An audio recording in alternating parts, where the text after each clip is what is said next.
اور اس کے بعد جب انسان اس پہلے سرشت سے باہر آتا ہے تو کبھی کبھی انسان کے پاس سرپرست نہیں ہوتے ہیں. انسان پیدا ہوا، اس کے سرپرست اس دنیا سے چلے گئے. تو اب جن ماحول میں وہ بچہ بڑا ہوتا ہے اس ماحول کے اعتبار سے اپنی سرشت کو وہ آمادہ کرتا ہے، اپنی طینت کو، اپنی روح کو اس اعتبار سے آمادہ کرتا ہے. تو اب مجھے کہنے دیجئے، ذرا چلتے ہیں مکے کے ماحول پہ نظر کرتے ہیں.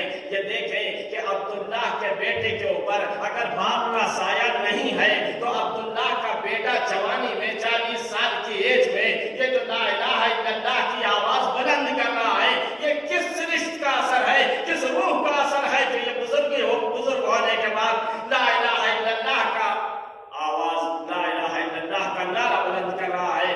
اگر اس کا پالنے والا، اس کو پرورش دینے والا موحد نہیں تھا، مسلمان نہیں تھا، تو یہ عبداللہ کا بیٹا کیسے مسلمان ہو گیا؟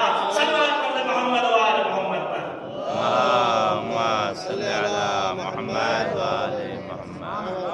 سبحان اللہ سبحان اللہ.